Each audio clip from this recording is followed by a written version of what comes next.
Welcome to JambarTV. I'm Amanda Jornt. And I'm Thomas Kushner. This week on JambarTV, we'll discuss the Fall Literary Festival and YSU's Amateur Radio Club. Later, we'll tell you about the homecoming festivities and get an update on YSU sports, so stick around.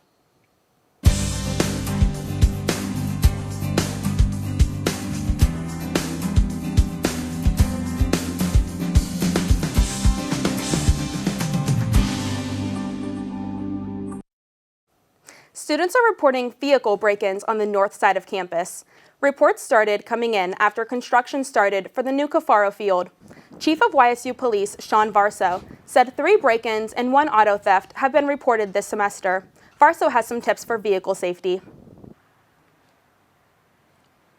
That's first and foremost, just making sure the car door is locked. That is the easiest way for someone to get into a vehicle, is just by lifting up on the car latch. Another thing is watch where you park. You always want to park in a lit area if you're leaving your vehicle in overnight. The YSU Police Department encourages students to report all auto break-ins. YSU faculty members have recently implemented a new early alert reporting system. With the new program, professors have the ability to flag their students with poor performance through email. If a student is struggling academically, this system allows professors to put their students in direct contact with the Writing Center, Center for Student Progress, and the Math Assistance Center. Becky Varian, director of the Center for Student Progress, says that this system will increase academic success. Students that don't withdraw and don't get a D or F are more likely to graduate. I'm sure you're aware our graduation rate recently climbed at YSU. We're up over 40% for the first time and as long as I've been here. So we're moving in the right direction. We want to make sure we continue to do that. Youngstown State University's Amateur Radio Club has been around for nearly 2 decades. Amateur radio connects people around the world, especially in times of need. The club is housed in Mosier Hall and encourages all students to join, not just STEM majors. So Amateur Radio Club is an organization that basically tries to inspire and encourage interest in amateur radio. We do things like, so with amateur radio you can talk to people all over the world. And also another very important aspect I don't think people realize or pay attention to is when emergency hits, you kind of need to know how to use the radio to try to get help. A lot of people do take it as a really high-tech hobby, but I mean, one of these little radios, it's not hard to get started with one of these. We're not requiring any wire, any infrastructure, nothing. That's the magic of radio. You literally talk through the air to other people on the other side of the world. Fall activities are generating money for local children. Students drank apple cider, ate donuts, painted pumpkins, and even got the chance to pie a president in the face. Proceeds from this event benefit the Akron Children's Hospital of Mahoning Valley. There are so many kids at the hospital, and every time we meet a new one, they just say they're so strong and they have so much courage. And they say like the hospital visits aren't even that bad because the doctors and everyone around them are just so kind and great to them. So it's really important just to make their experience the best that it can, give them more childhood. More money will be raised in February with the Gwenathon Dance Marathon. A 2-day event held by Catharsis Productions educated students on sexual assault prevention and victim blaming. The company used humor to create a comfortable conversation about the topic, held last Wednesday and Thursday in Kilcawley Center.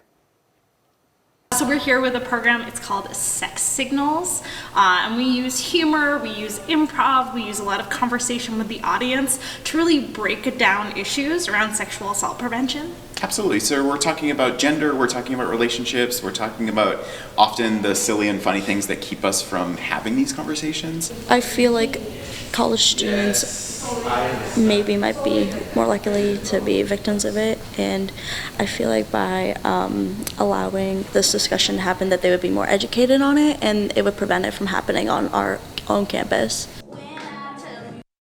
Resources are available for students on campus at the Student Counseling Services Center in Kilcawley Hall.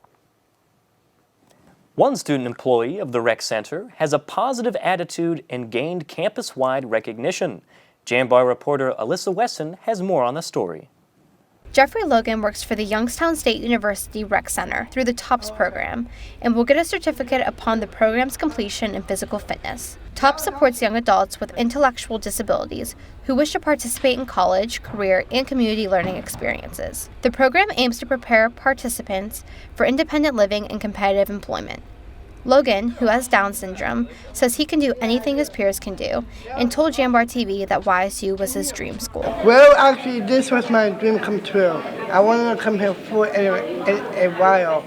Erica Campolito, program supervisor for the TOPS program, says Logan is an amazing guy who is dedicated to his work, and he loves hanging out with his friends and helping others. October marks National Disability Employment Awareness Month. Campolito says in order to break the stigma around disabled people and their ability to work, society should focus on individuals' abilities rather than their disabilities. She believes having a disability shouldn't stop someone from achieving their career goals. He says his positive attitude helps him meet new friends. I normally have a good positive attitude because I have been being positive for a long time. I don't talk negative to other people. I am happy all the time. Alyssa Weston, JambarTV. People from all across the country came together to celebrate their literary love.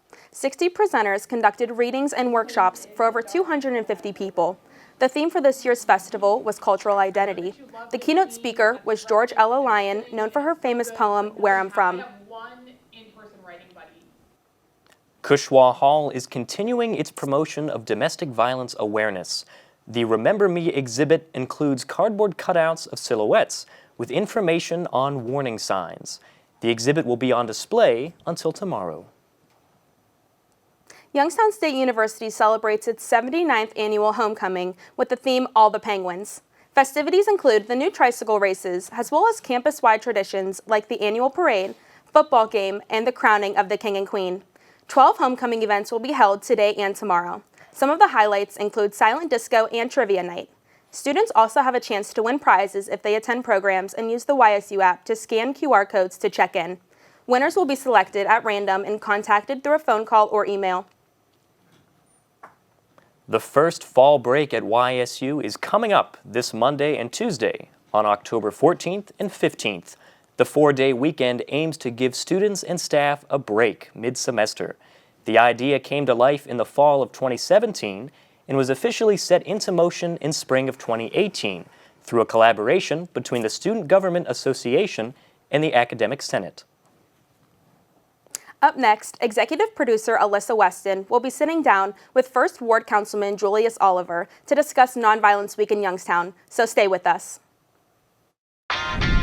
Indianapolis, the heart of hoops hysteria.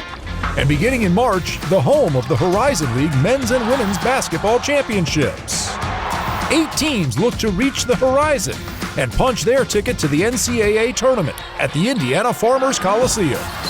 Semifinal action takes place Monday, March 9th, and Horizon League champions are crowned Tuesday, March 10th. Visit horizonleague.com for more information and to score your tickets today. The feeling when my hands are on the piano, it's become comforting. It's somewhere that I can express myself. I go to Youngstown State University and my passion is playing music. YSU is allowing me to take what I love and turn it into a career and do it every single day of my life.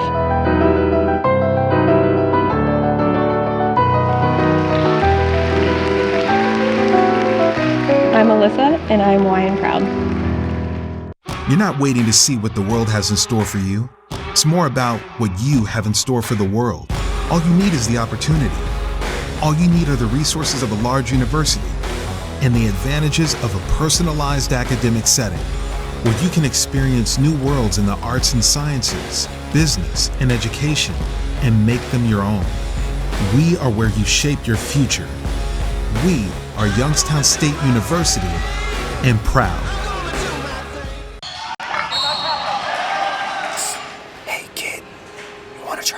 Exercise. Wait, what? What's going on right now?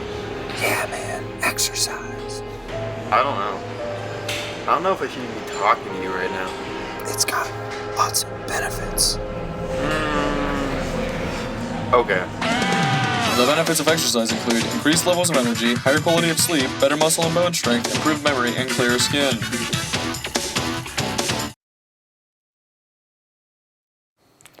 Welcome back to JambarTV. Today I'm joined with Youngstown First Ward Councilman Julius Oliver, and he's going to discuss with me today Youngstown's Nonviolence Week. Thank you so much, Councilman Oliver, for being here today. Thank you for having me. So can you briefly describe and tell me what Ohio's Nonviolence Week is about and the role you've played in bringing awareness to Youngstown? So Ohio Nonviolence Week is basically a week that's dedicated towards preventing violence or violent acts amongst our youth in the whole state. Youngstown's involvement in it is basically our kids some years ago, along with Senator Joe Savoni, went and passed a law throughout the state to make Nonviolence Week this week, every year. Youngstown City Council at the time also passed a resolution to make that also the law in Youngstown. So our kids had a part to play legislatively in passing legislation to declare this week Nonviolence Week. My involvement in it is basically every year I go out and I speak at the rally to our youth and try to get them to understand why nonviolence is important and why they shouldn't portray violence on each other or anybody else, just to get that love factor going through the community so that our kids can understand that their lives as well as others are important.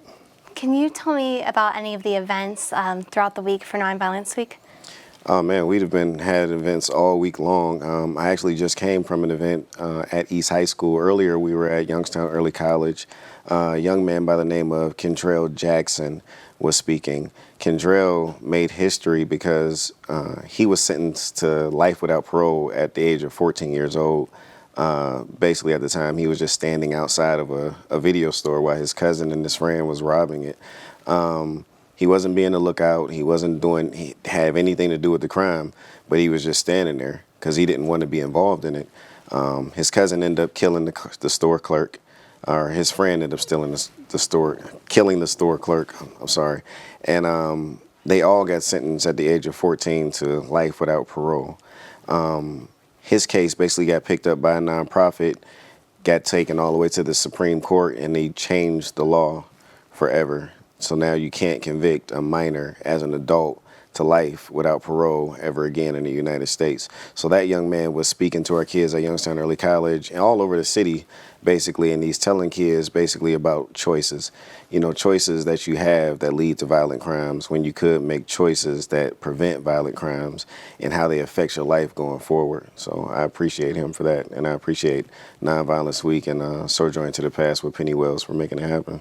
Well, along those lines, speaking and working alongside influential people like that, I know at the rally you spoke alongside Minnie Jean Brown Trickey, who was part of Little Rock 9, Right. which was hugely influential in the desegregation of schools in America. What has it been like to work alongside these very influential people? Well, to me, I'm floored about it because, you know, I'm dealing with two people that changed the course of history, and to be able to bring those people to Youngstown so that our youth and our city and our culture can be able to be affected by that is mind blowing. Miss Trickey is a wonder to even have a conversation with, just to know all the things that she went through to be able to change the course of histories for our future generations, and the advice and the knowledge that she pours into you with every single sentence. I mean, it's literally like, I mean, not to be disrespectful, but it's like talking to a hieroglyphic. You know what I mean? Because the information that she passes on to you has so much significance that you can't help but to apply it to your life and make a difference and want to study and look more into it. And I'm glad that's something our kids get to experience. Well, like you said earlier, Nonviolence Week has been happening in Ohio for a few years now, 9 years going on. So why is it important to recognize it in today's climate? In today's climate, I think it's important to recognize it because I think, especially here in Youngstown, we're so racially divided when we don't need to be. And I think it's just a matter of ignorance. I think we don't know enough about each other to actually embrace each other. I think the only thing we really know is television situations or social media are art forms like that tell us about each other without actually getting to know each other. And when it comes to violence, I think the biggest message I want to get out to our youth is that if you don't love yourself and you don't value your own life, you're not going to love or value somebody else's life. So I always take it back to loving yourself. You got to have that self-esteem. You got to have that self-confidence. And when you have that and you have that love for yourself, it'll turn into a help thing instead of a competition thing. You know what I mean? So I think that was the message I gave at the actual rally, is we need to start loving each other. So I think that's why Nonviolence Week is so important, because you don't always get a focused week to be able to bring out this type of information and knowledge. Well, thank you so much for being here. It was a pleasure to have you. No problem. Thank you for having me. Up next, Abigail will be giving us a weekly update on arts and entertainment in Youngstown, so stay tuned. Growing up, I love figuring out how things work, putting things together. I love being able to come up with an idea, design it, just the whole process of creating things. I go to school here at Youngstown State, and my passion is 3D design. I chose YSU because all the equipment, the research being done here, it's like a playground for me. I'm Alex, and I'm Y and proud. You're here to be part of something bigger, to make things happen. For you, college is about knowledge being shared and learning experiences that aren't limited to the classroom. On campus, you want to matter.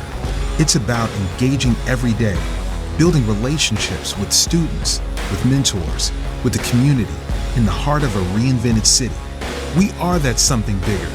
We are Youngstown State University, and proud.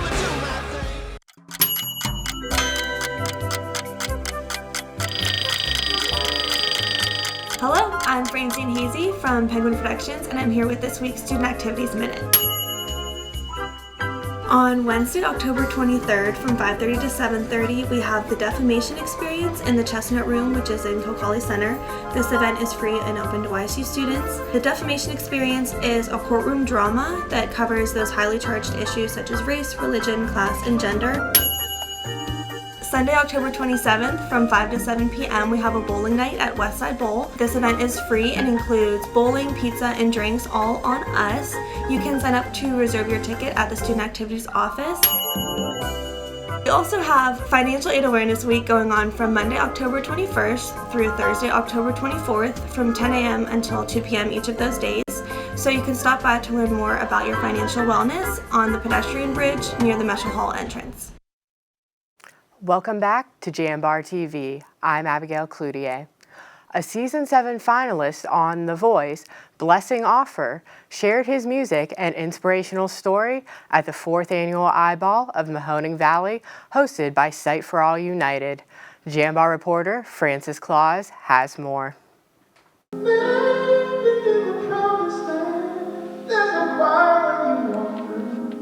Blessing Offer told guests at the Eyeball that music has been like a saving grace that has gotten him through difficult times. Born in Nigeria with congenital glaucoma in his left eye and an accident that caused his retina to detach in his right eye at 10 years old, Offer has been blind ever since. When I think about the adversity that Blessing has faced, and he's been able to overcome and achieve his dreams despite not having vision, dreams are still possible. And it also helps us think about how important sight truly is. It is your window to the world. It impacts everything that you do. Since 2016, Sight for All United's programs have enabled community members in need to receive glasses for $10 a pair and develop city school vision programs that include follow-up eye exams. Through donations, the organization has been able to serve over 800 people in the Tri-County area. Youngstown State University students have also gotten involved with Sight for All United's efforts through the campus organization Students for Sight. The goal in general is to raise awareness to the community about like all these vision issues going on that not that many people know about. A lot of people need injections, cataract surgeries, medications, and they can't afford them. So with this fundraiser, we hope to be able to provide funds for that. To donate for Sight for All United's $100,000 goal, visit donate.onecause.com. Francis Claus, Jambar TV. West Side Bowl, located on Mahoning Avenue, has held many musical acts in the 2 years since their doors opened.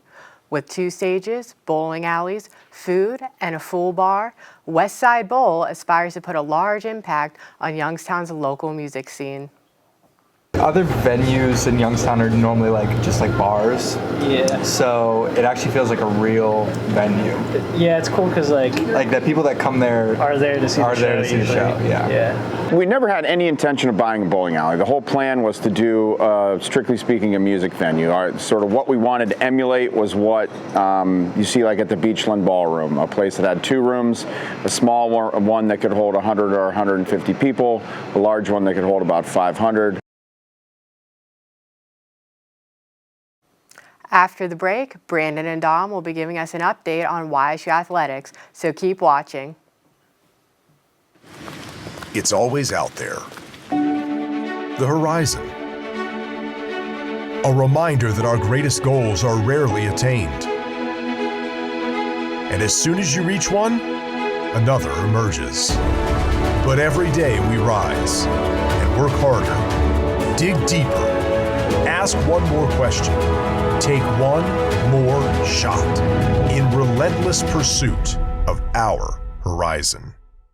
The environment in the hospital can be very intense for a patient. Being able to put a smile on their face brightens up my day. I go to Youngstown State University and my passion is nursing. What I love about studying nursing is that it takes you out of the classroom and into the lab. It's really hands-on. The professors here push you to be your absolute best, so if you want it, you gotta work hard for it. I am so excited about my future. I'm Shantiana and I am why I'm proud. You're looking to your future, preparing for your goals, and they're closer than you think. Because here, success is part of the plan. It's a place where academic and social opportunities are meant to prepare you for life, not just the next 4 years. You'll be equipped to face new challenges and turn hard work into a career. You're ready for your success to take root. And here's where it starts. We are Youngstown State University, and proud. Founded in 1985, the Missouri Valley Football Conference has established a tradition of FCS football excellence. Competing at the highest level of NCAA Division I, student athletes at its 10 institutions demonstrate character, passion, and integrity as they grow as a student, an athlete, and a citizen. The Missouri Valley Football Conference, where leaders are shaped and champions are forged.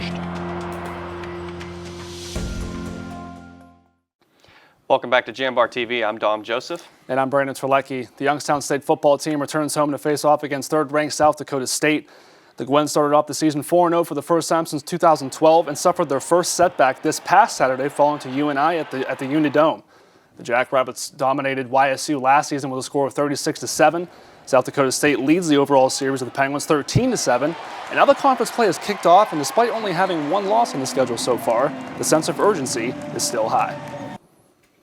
This is a must-win, and I'm very confident in my brothers, and it's gonna be a great game. Maybe we needed that. Maybe we needed to lose. Maybe we needed to get hit in the mouth and learn from it, and go into this next big game and hit them in the mouth. Every game is important. You go. It's week to week, and every day is important. And this is the next one, so it's extremely important. And you just got to keep pushing forward. I don't think our guys have any question they can hang with somebody.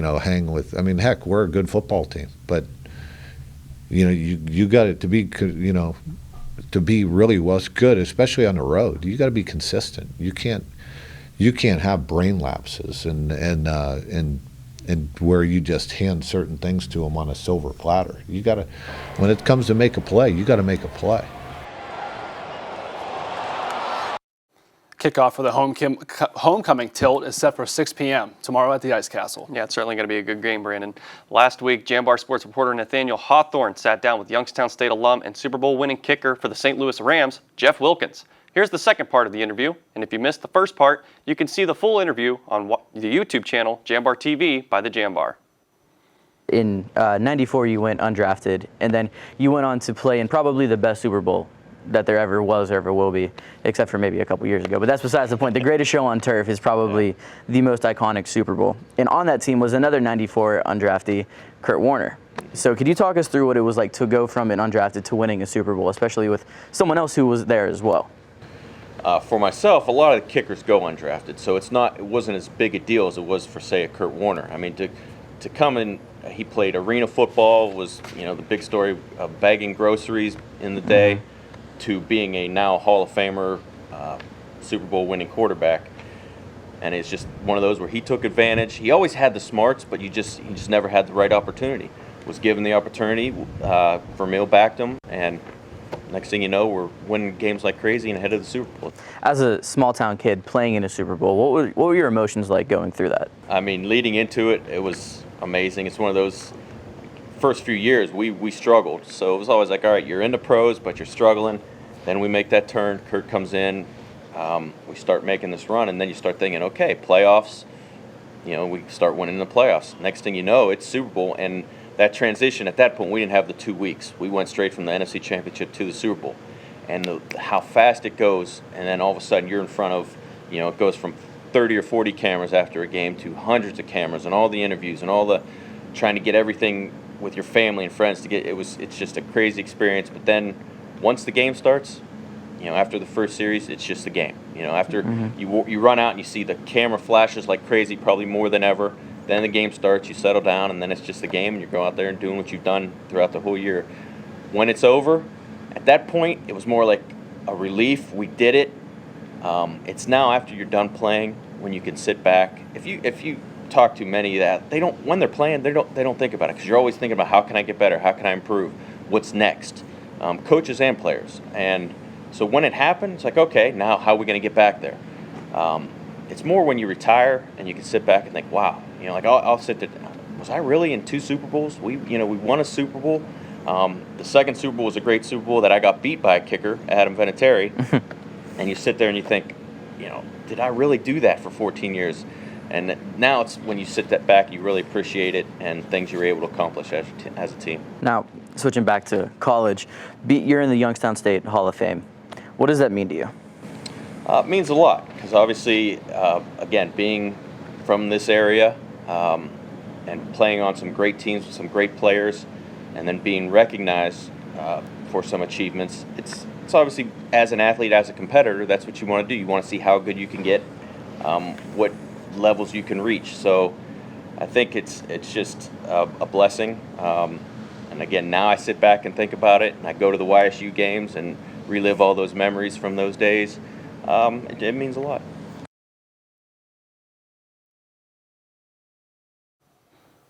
Thanks again, Nathaniel. And guys, we got homecoming this weekend, and fall break is also on the brink. Couldn't come at a better time, I tell you what. I know. I think we all need a break. Yeah, Who's going to the game? I'm going to the game. I went to the game last year. I'll be there this year, too. Yeah, I'll be there as well. I don't think I'm going to go. I'll be out of town this weekend, so you guys got to enjoy your fall break. I know. Enjoy the break. Right. You're going to have to let me know how it goes. Oh, absolutely. It's going to be a good game for sure. Yeah. Thanks for tuning in to JambarTV. For more information on stories and additional content, check out our website or pick up a copy of the Jambar Today. I'm Amanda Jornt. And I'm Thomas Kushner. We'll see you next Friday at noon, Penguins.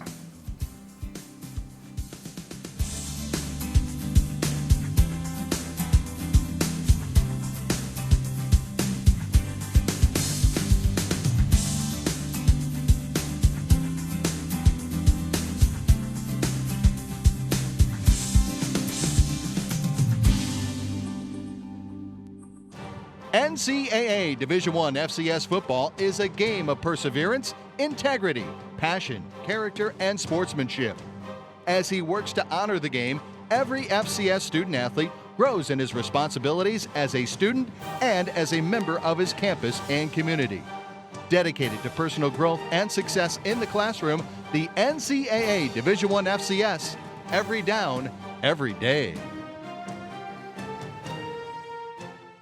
The Penguin Club at Youngstown State provides the financial support that allows all YSU student-athletes to succeed. As a Penguin Club member, you'll receive great benefits like priority season tickets, game day parking, and access to hospitality rooms. Thanks to the Penguin Club, our student-athletes are given the chance to win a championship and more importantly, earn a degree.